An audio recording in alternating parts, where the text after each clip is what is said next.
Abra sua Bíblia no livro de Isaías, capítulo 43.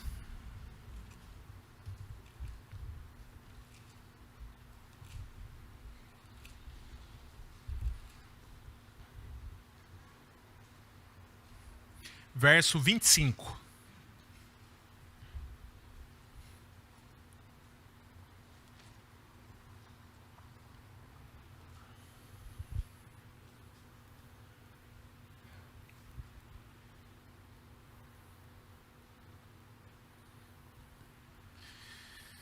Livro do profeta Isaías, capítulo 43,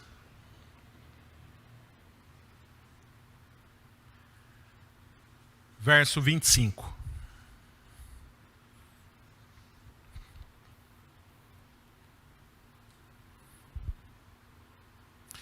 Nós já falamos que o nosso Deus é bom, que Ele é fortaleza no dia da angústia, que Ele nos conhece no sentido de termos relacionamento com Ele. E esse Deus que é todo poderoso, finalmente Ele diz em Isaías 43, 25, Eu mesmo sou o que apago as suas transgressões por amor de mim, e dos teus pecados não me lembro mais. Irmãos, eu posso mentir para você, as pessoas mentem para você, mas o nosso Deus, Ele é verdadeiro, Ele é fiel, Ele é justo, Ele cumpre todas as suas promessas e Ele diz, eu mesmo sou o que apago as suas transgressões por amor de mim. O nosso Deus, Ele apaga, Ele perdoa a transgressão do seu povo. Mas não só apaga momentaneamente, Ele diz, eu mesmo sou o que apago as tuas transgressões por amor de mim, e dos teus pecados não me lembro. Ou seja, Ele lança os nossos pecados nas profundezas do mar. Mas para isso é necessário confessar diante dEle as nossas transgressões, as nossas iniquidades, para que Ele lance, enfim, os nossos pecados nas profundezas do mar, para que Ele nos perdoe. E eu quero convidar você a curvar a sua fronte, curve sua fronte, confesse ao Senhor a sua iniquidade, o seu pecado, e após alguns instantes eu vou convidar o reverendo Odilon para fazer essa oração representando-nos junto a Deus.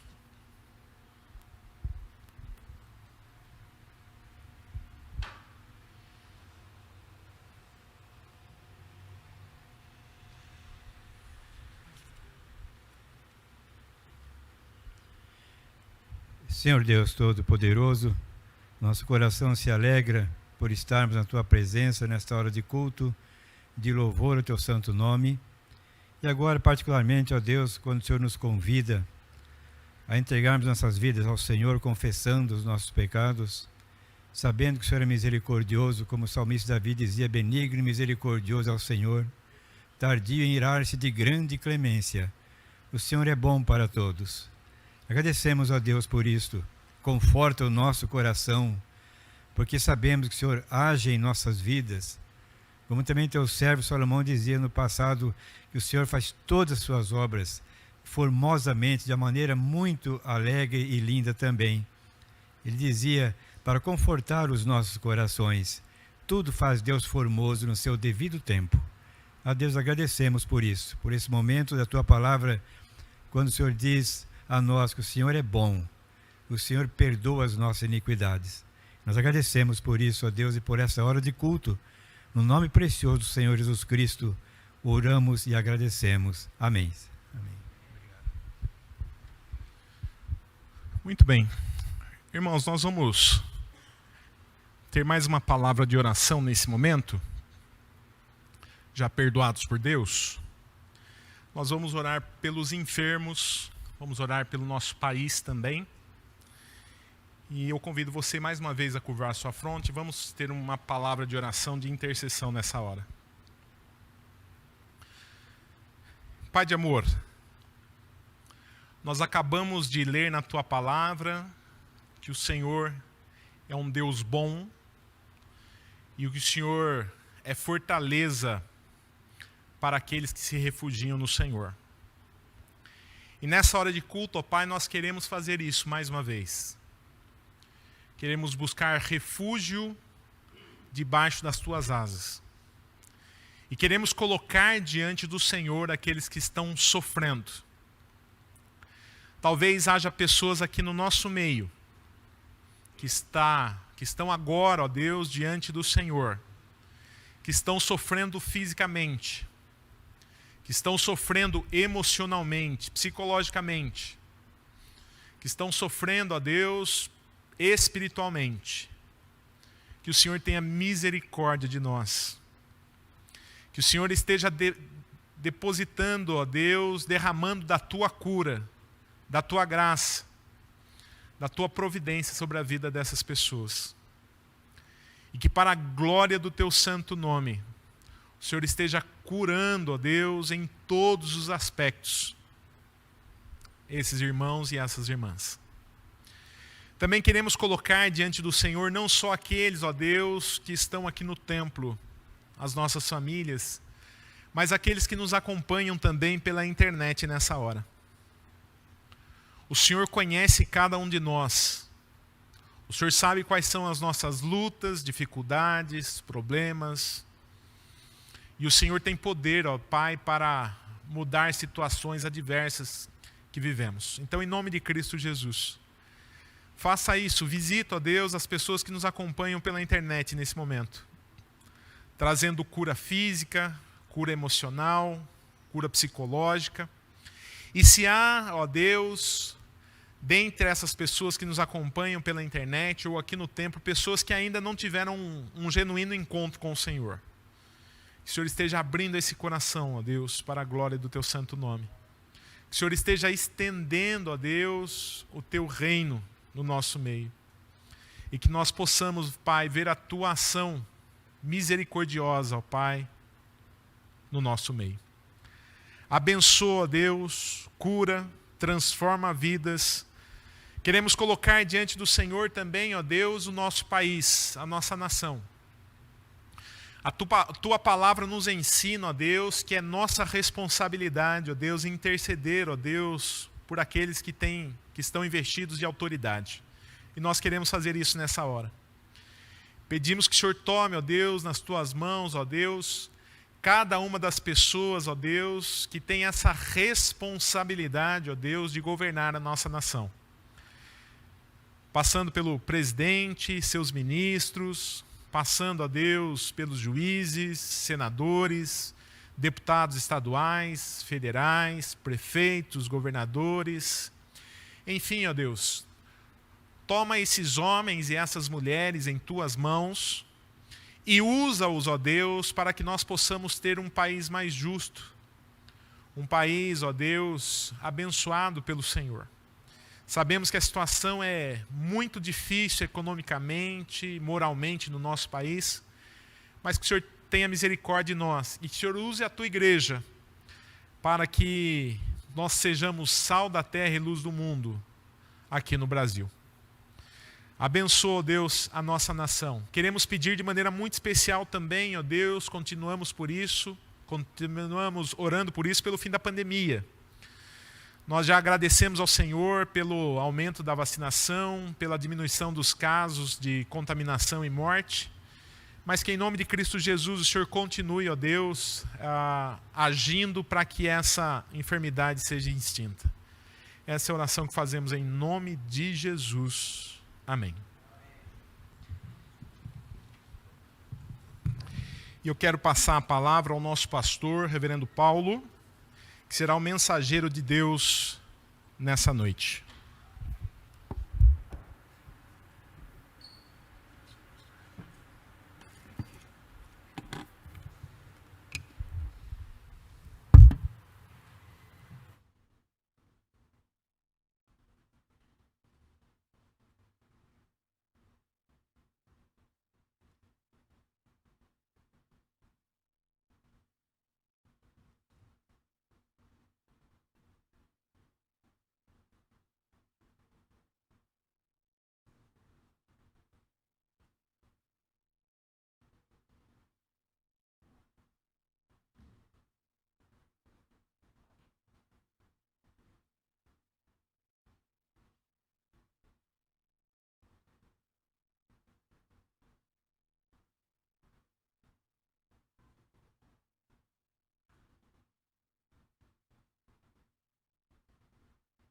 Boa noite, graça e paz.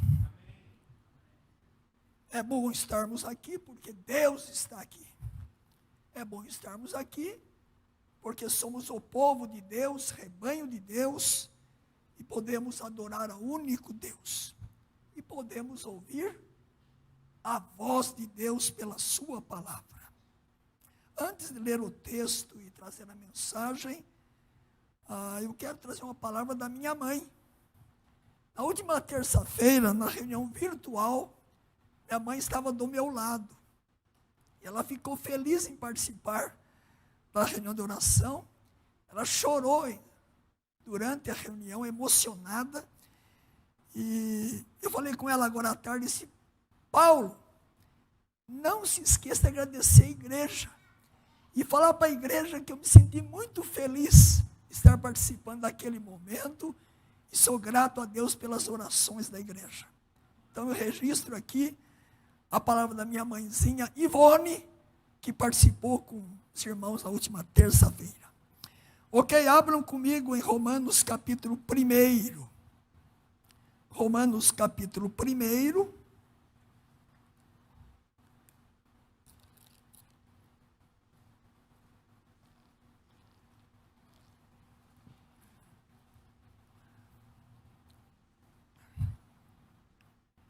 Antes de lermos o verso 16, que está indicado, eu quero ler o verso 1 também. Romanos 1, depois do verso 16. Paulo, servo de Jesus Cristo, para ser apóstolo, separado para o Evangelho de Deus. Para o Evangelho de Deus. Agora no verso 16.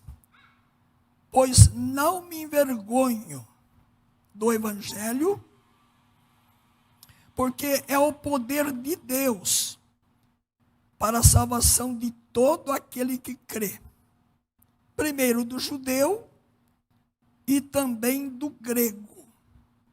No capítulo 2, o verso 16, no dia em que Deus, por meio de Cristo Jesus, julgar os segredos dos homens, de conformidade com o meu evangelho. Ainda no capítulo 16, de Romanos, o verso 25,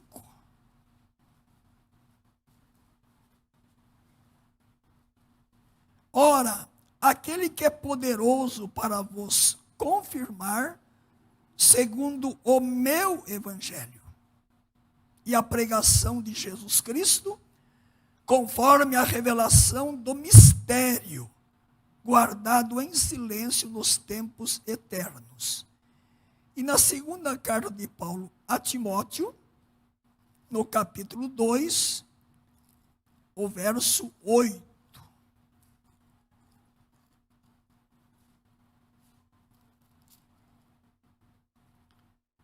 Lembra-te de Jesus Cristo, ressuscitado de entre os mortos, descendente de Davi, segundo o meu evangelho. Vamos estar orando.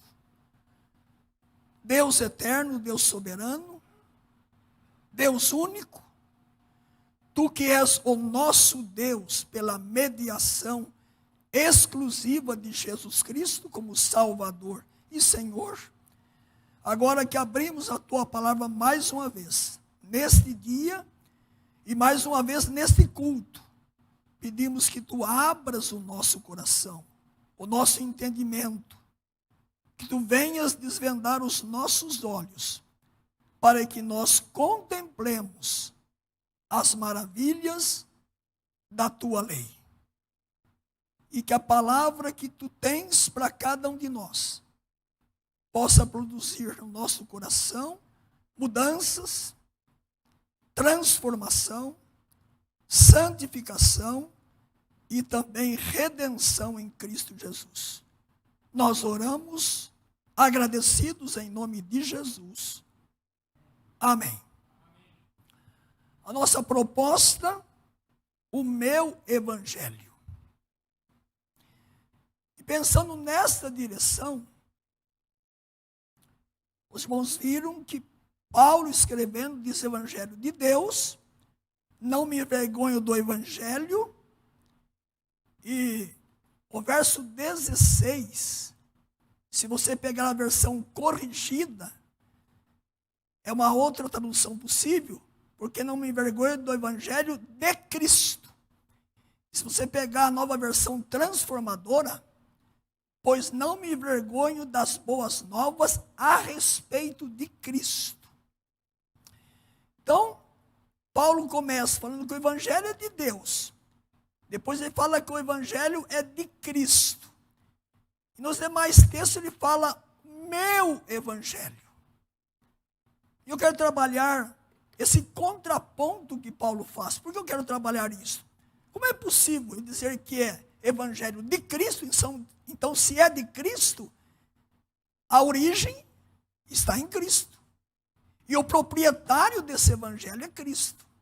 Se ele fala que é de Deus, porque o evangelho se originou no coração de Deus, nos planos eternos de Deus. Mas ele vai dizer meu evangelho. Então eu vou trabalhar inicialmente algumas ideias, de Cristo, as boas novas a respeito do Messias, ou que o Messias trouxe. Todo o Velho Testamento apontava para o Messias. A expressão se refere às boas novas relacionadas ao Messias, ao seu caráter, advento, pregação, morte, ressurreição e ascensão. Então veja que o pacote é completo. O evangelho de Cristo aponta para o Messias, para ele mesmo, para o caráter dele, o advento dele, a pregação dele, a morte dele, a ressurreição e a ascensão. E eu posso acrescentar aí ainda mais a sua volta gloriosa. Ele voltará. Então, o evangelho é de Cristo, porque ele está centralizado na pessoa de Cristo, na obra de Cristo, no caráter de Cristo. O evangelho, a palavra em si significa, vem do grego, notícia, boa notícia, boa nova, boa mensagem, a chegada do reino dos céus através de Jesus Cristo. Então, quando Jesus nasceu, lá em Belém, a boa notícia foi anunciada. As boas novas foram anunciadas. Evangelho é o de Jesus Cristo. Ele proclama que Jesus é o Messias, o Cristo de Israel. Nele são cumpridas as promessas que Deus fez ao seu povo. É interessante que o próprio Moisés escreveu sobre ele. E aí está indicando, então, Moisés falando isso, escreveu a respeito de Jesus, porque se de fato cresces em Moisés, também crereis em mim, porquanto ele escreveu a meu respeito. Se, porém, não credes nos seus escritos, como crereis nas minhas palavras? João 5, 46 e 47. E também temos aí, Abraão viu o seu dia e nele se regozijou. Abraão, vosso pai, alegrou-se por ver o meu dia. Viu e regozijou-se. Podemos resumir que o evangelho é a própria pessoa do Senhor e Salvador Jesus Cristo. Sua vida, seus ensinos, suas obras, sua morte, ressurreição e sua volta gloriosa. Ele é a grande boa notícia da graça que alcança e redime o pecador. Mas aí eu paro um pouco. Se o evangelho é de Cristo, do seu caráter, da sua pessoa, por que Paulo diz meu evangelho? O pronome meu significa o quê? Posse, propriedade. E aí perguntamos, será que Paulo então está dizendo, olha, ao evangelho de Cristo e ao meu evangelho? Será que Paulo chegaria a essa prepotência, a essa presunção de dizer que ele agora teria criado um outro evangelho, para dizer, esse é o meu evangelho? Não. Durante a mensagem eu vou mostrar que isso não aconteceu. E olhando os escritos de Paulo, eu vou mostrar algumas razões para mim que são claríssimas. Porque Paulo diz evangelho de Deus, evangelho de Cristo, e diz meu evangelho. Por que ele diz que esse evangelho tornou-se sua propriedade? Ele tomou posse desse evangelho. Eu quero crer que ao final da minha mensagem, você haverá de entender pela palavra de Deus que Paulo não criou um outro evangelho. E não criou porque quando ele escreve a carta aos Gálatas, ele fala, se alguém criasse um outro evangelho e pregasse um outro evangelho, seria anátema, maldito. Se Paulo escreve isso, então por que ele disse meu evangelho? E eu pergunto, será que eu posso também dizer como Paulo, meu evangelho? Essa pergunta você poderá responder para você mesmo até o final da mensagem desta noite. A primeira coisa que me chama a atenção, e que para mim Paulo disse meu evangelho, é porque o evangelho foi de sua experiência transformadora. Paulo não estava escrevendo suas cartas simplesmente de uma forma intelectual. Paulo era um homem intelectual, teólogo, filósofo, conhecedor de toda a religião judaica. Mas quando Paulo escreve as suas cartas, ele vai mostrar exatamente que o evangelho de Cristo, o evangelho de Deus, tornou-se para ele uma experiência da transformação da sua vida. O próprio verso 16, que nós já mencionamos, Romanos 16, ele diz, porque não me envergonho do evangelho de Cristo, porque é o poder de Deus, a dinamite de Deus, para a salvação de todo aquele que crê. Paulo está dizendo para a igreja de Roma que o evangelho de Deus e o meu evangelho é o evangelho de poder. E Paulo passara por isso. O apóstolo Paulo tinha tanta confiança nesse evangelho que ele afirmou isto. E por que ele afirmou isso? Porque Paulo creu e foi salvo.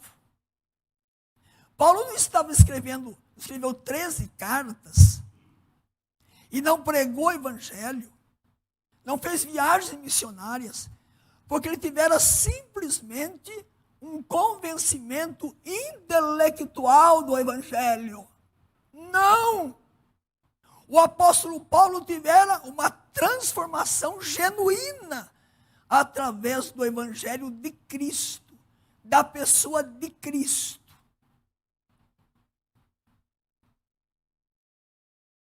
Veja o que ele diz aí. Estou crucificado com Cristo. Logo já não sou eu mais quem vive, mas Cristo vive em mim. E esse viver que agora tenho na carne, vivo pela fé no Filho de Deus, que me amou e a si mesmo se entregou por mim. Gálatas 1, 19 e 20. E aí eu estou indicando aí Atos 9, 1 a 9 e 26, 10 a 19. Temos a narrativa de Lucas sobre a conversão genuína de Paulo. Assim ele era um exemplo, uma prova do poder do evangelho que ele pregava. Vamos ver os dois textos, mas apenas mencionar. Lucas faz questão de narrar em dois textos. Capítulo 9 de Atos, você vê ali o momento que Paulo ia a Damasco para perseguir, prender os cristãos. E ele tinha autorização para isso quando ele tiver um real encontro com Cristo. E quando chega no capítulo 26, Paulo está perante o rei Agripa. E no seu discurso perante o rei Agripa, Paulo fala exatamente o que aconteceu com ele na estrada de Damasco. Ele diz: eu fui severo, eu fui da seita dos fariseus, eu era um homem religioso, mas eis que eu tive um momento na estrada de Damasco em que eu me encontrei com o Cristo que eu perseguia. E ele vai dizer aí em Atos 26, e eu não fui desobediente à visão celestial. Paulo foi obediente na hora que ele teve esse encontro com Cristo. E sua vida foi transformada totalmente. Ele tinha religião, ele tinha uma vida íntegra, ele era um homem de grande conhecimento, ele reunia muitos predicados como homem que era,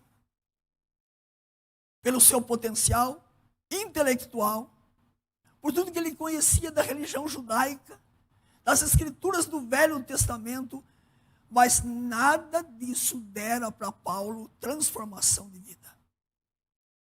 Até que ele se encontrou com Cristo, que ele já tinha lido nas escrituras, lido lá o que Moisés escreveu, mas não tinha tido uma transformação de vida.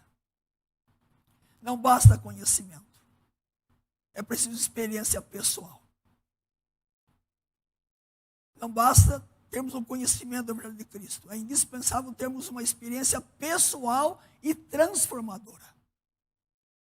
Sem isso ninguém poderá estar salvo. É indispensável. E eu queria pensar com você, para tornar-se essa primeira ideia bem clara.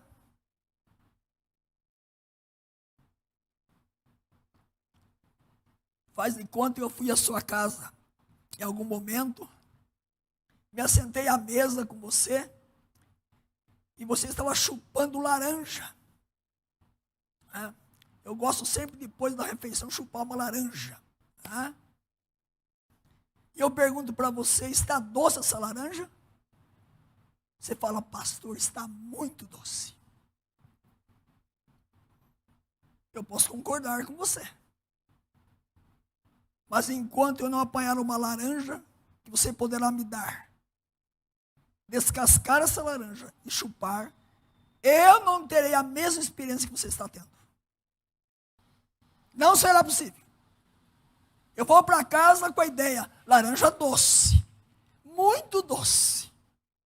Mas se eu não pegar a laranja para poder chupá-la ou comê-la, não será a mesma coisa.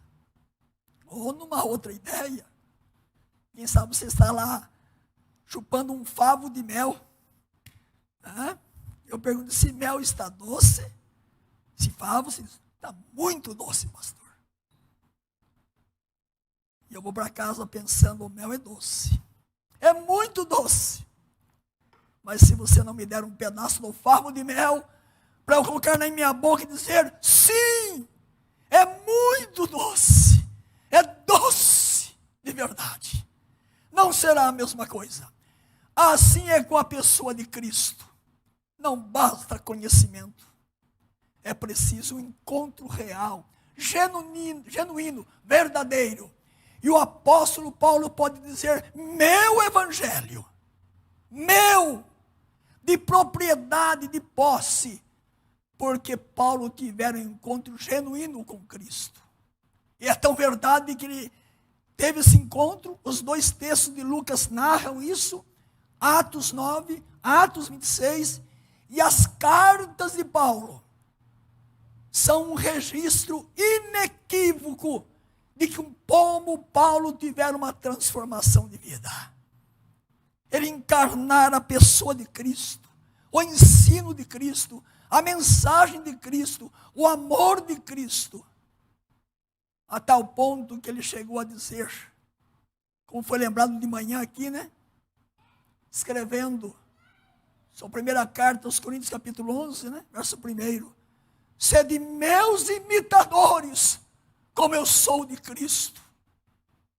Paulo assimilou, trouxe para o seu coração, para a sua vida, para a sua experiência, a pessoa de Cristo, e não simplesmente as informações sobre Cristo. Essa é a diferença. Meu evangelho, da minha experiência transformadora, do meu encontro real. Mas eu creio que, lendo os escritos de Paulo, essa não é a única razão, porque ele vai dizer meu evangelho. Há uma segunda razão. Porque o evangelho tornou-se o evangelho da sua convicção.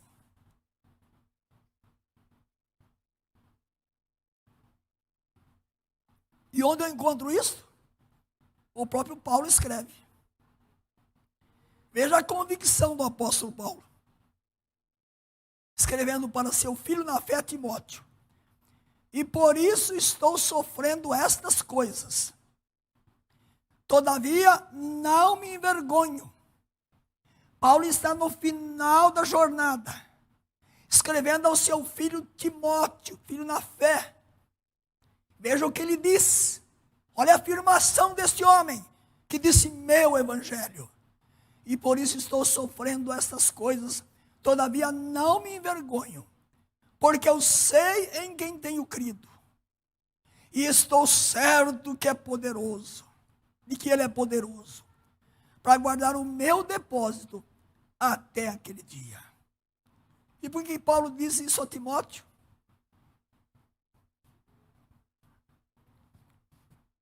Primeiro, porque Paulo tinha a convicção de que ele crera no Cristo verdadeiro.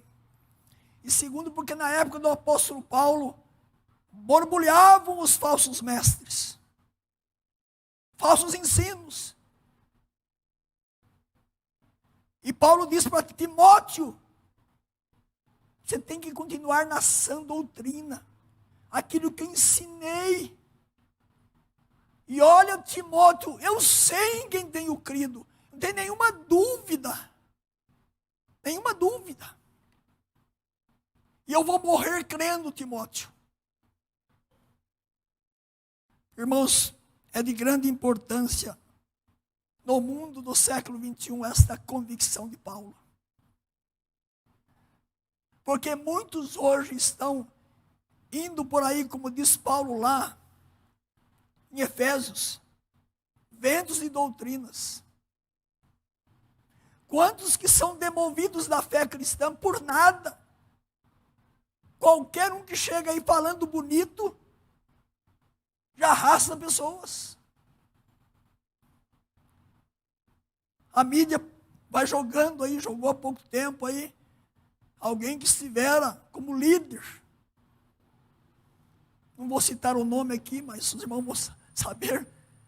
Alguém que estivera como líder, pregando, e que mudou assim, renunciou à sua fé reformada, suas convicções, abdicou a uma igreja que não é verdadeira. Isso como se fosse um grande feito. Paz, meus irmãos. Paulo diz para Timóteo, Timóteo, eu sei em quem tenho crido. Eu sei. Eu vou morrer crendo.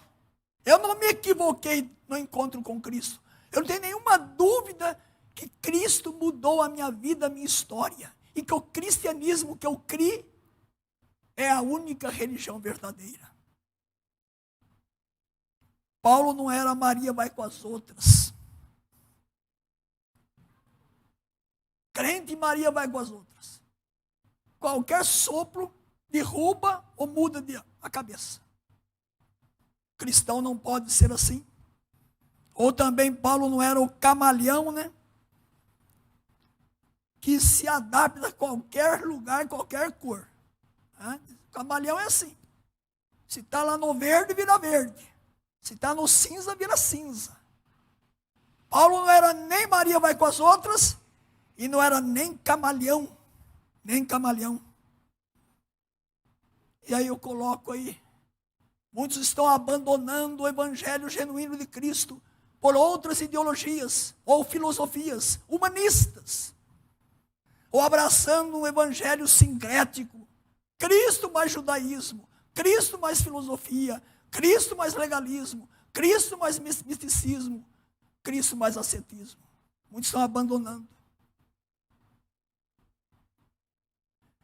Muitos que pregavam o evangelho genuíno, hoje estão pregando pragmatismo, humanismo, misticismo e daí por diante.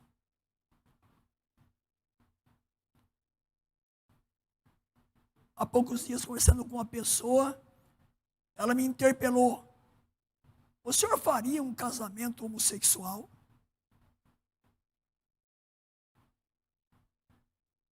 Eu disse sumariamente: em hipótese alguma.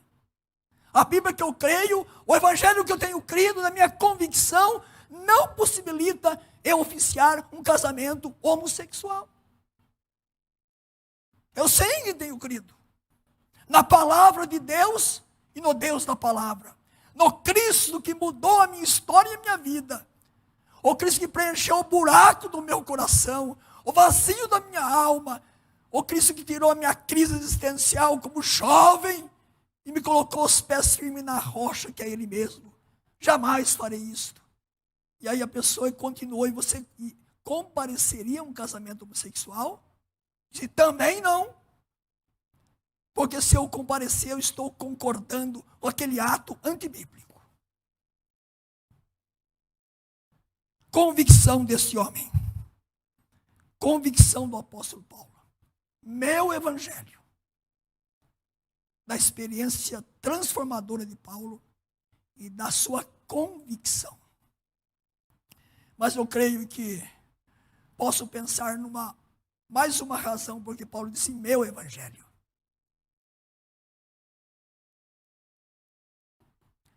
O evangelho de sua responsabilidade e proclamação. O apóstolo Paulo não apenas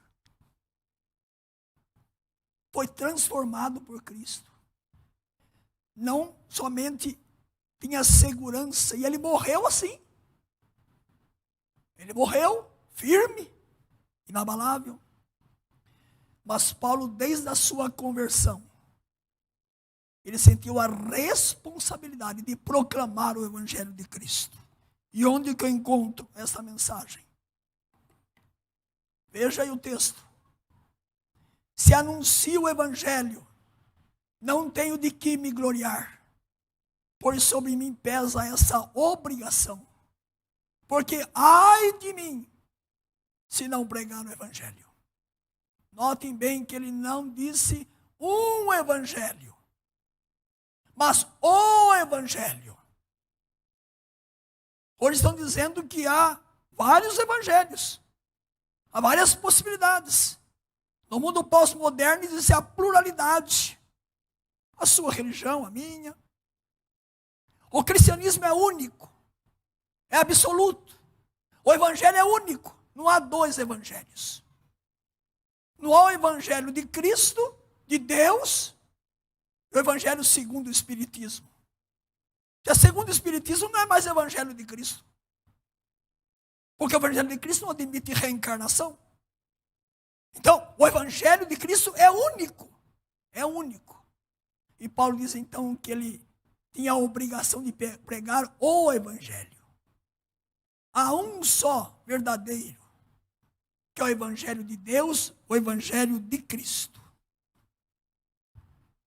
E esse evangelho é da salvação em 3 momentos.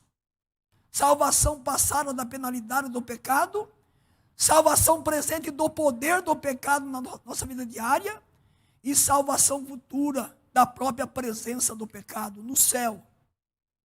Essa salvação vem a todo aquele que crê. Esse é o evangelho que liberta o pecador da culpabilidade do pecado, que dá poder para a santificação diária e que lá no céu com Cristo estaremos livres da presença do pecado. Só o evangelho de Cristo possibilita isso. E para quem que é esse evangelho que Paulo pregava? Para todo mundo. Porque em Cristo morreu e que ele quer salvar para todos nós como pecadores. Porém, falando mais particularmente, esse evangelho é para crianças, jovens e velhos, pobres e ricos. Para ti e para mim. Ninguém é excluído. E qual é a intenção de Deus com esse evangelho? O nosso bem, para o tempo e para a eternidade, para esta vida e para a futura, para nos salvar do inferno e nos levar ao céu. O evangelho de Cristo é o meu evangelho. Essas são as razões claras, porque Paulo podia dizer, segundo o meu evangelho, o meu. Você pode afirmar, como o apóstolo Paulo, que o evangelho de Cristo é o seu evangelho? Você pode hoje, diante de Deus, afirmar isto? O evangelho de sua experiência pessoal?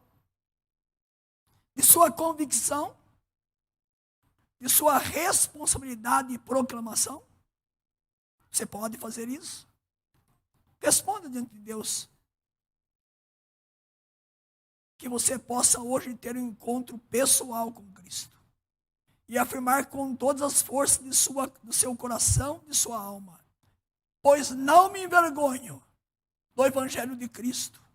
Porque é o poder de Deus para a salvação de todo aquele que crê. Romanos 1,16. E também lembra-te de Jesus Cristo, estado dentre os mortos, descendente de Davi, segundo o meu evangelho. 2 Timóteo 2,8. Deus fortaleça o nosso coração, a nossa vida. E que durante a nossa peregrinação até Cristo voltar, ou até o dia que tiver que fazer o seu velório, espero que não seja eu, nem o reverendo Juliano, é isso? Que você viva muitos anos, mas até o dia final, que você possa viver nesse evangelho, seguro nesse evangelho, ter convicção desse evangelho, ter uma vida cada dia mais transformada por esse Cristo maravilhoso. Há um hino que vai ser cantado, que fala exatamente sobre isso. A voz do evangelho chegou até nós aqui. Essa igreja é fruto desse evangelho. Nós somos frutos desse evangelho. Não desista. Continue firme na fé, pregando, vivendo e desfrutando desse evangelho, em nome de Jesus. Amém.